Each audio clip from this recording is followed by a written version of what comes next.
This lesson is on finding text inside of other text. You can see I've made a note here that I've created a team of 6 members: Steve, Tori, Jane, Judy, Mary, and John. And I'm going to try to look for them in the list. There's actually an array contained inside the PHP program that I'll show you in a moment. But let's put in a name. Tori. And I found Tori. Let's go back. I can put in a partial name. I can say, just Y. So I get Tori, Judy, Mary. They all have a Y in them. Let's go back. I'll put in J. Jane, Judy, John. Now notice that I put in a lowercase j, but we returned the ones with an uppercase J.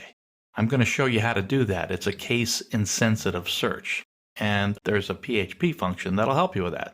So let's go look at the code. Over here is just the HTML, where I have find_name is the text that I entered that I wanted to search for in the list. Let's go to the PHP program now. We'll start up here at the top, and I'll show you I've set up an empty array, and then I populated it one element at a time. But I put it in an interesting way. I put the person's name, space, hyphen, space, and then the position name that they played. Tori's second base, Steve shortstop, etc. And notice here in a couple of the elements I've got a colon in front of the hyphen, so it's kind of inconsistent formatting. So I need to massage this data a bit before we really look for a match. I need to get rid of all this stuff about their position, and I need to get rid of this colon. So let's go ahead and look at how we do all that. So I'm going to come down here. Here we get the post and we get the find name into the variable. Now, first thing I want to do is check and make sure that it's not empty, because if it's empty, I don't need to look for anything.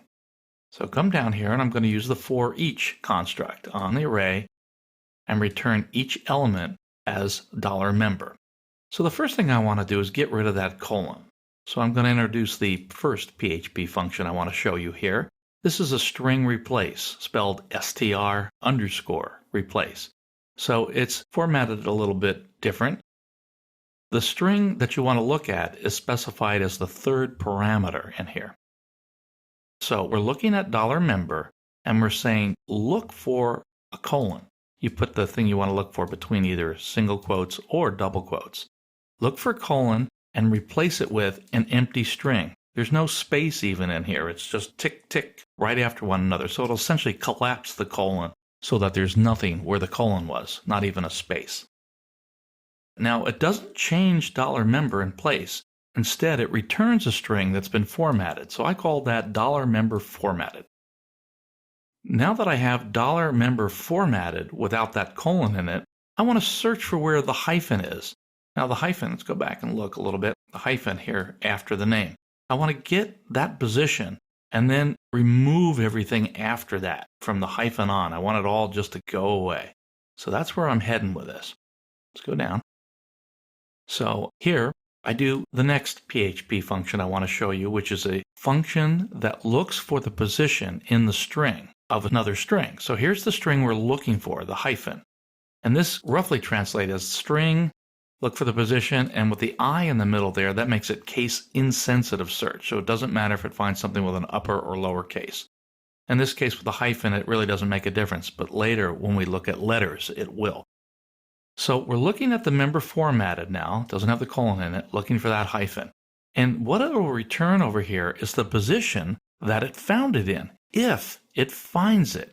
Now the weird thing about this function is, if it doesn't find it, it returns false. Not like might happen in some other language. It actually returns false. So it's either going to be a number or it's going to be this Boolean false. So what we have to do here is a little bit strange. We have to use 3 equal signs to compare against this false. And the reason for this is, if we find our string in the first position, that's actually 0. And 0 is interpreted as false if we just use 2 equals. This is an identity operator, and you can read about it at php.net if you need more information. Just trust me on this. You use this string position or string I position, you've got to look for it being false with 3 equal signs. So if it is false, we didn't find it, and I just put a comment there. So let's fall down if we did find it. Now if we did, The next PHP function I'm introducing you to is the substring function, and it's spelled substr. Now what we do is we look at the string. This is member formatted. We got rid of the colon. And now what I want to do is I'm saying start in the first position, that's position 0, and go all the way up to where I found the hyphen. Let's go back here. Where it found the hyphen here, put it in $POS. So that means for a length of POS or $POS. So it's going to just return the string without the hyphen. Now there might be some spaces in there still. So I'm going to run a trim on it. Remember, trim gets rid of spaces or any white space really before or after what's in member formatted. It'll look at it and just get rid of trailing or leading white space or spaces. And then again, I just put it right back into the same variable name. So now that I've got just the person's name in there, I've gotten rid of all the other stuff I don't want to be concerned with.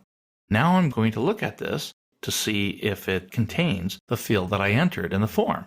We put that in $find name, if you may remember. So I'm going to look at this, and if I get a hit, it's the same thing. I'm either going to return false into $position 2, or I'm going to have the position in the string where it starts, 0, 1, 2, 3, etc. So again, equal, equal, equal, false, not found. Otherwise, I found it. Cool. And I just printed it out. So that's how this works. This is very powerful for manipulating strings and for getting parts of strings. And so this ends the lesson on finding text within other text.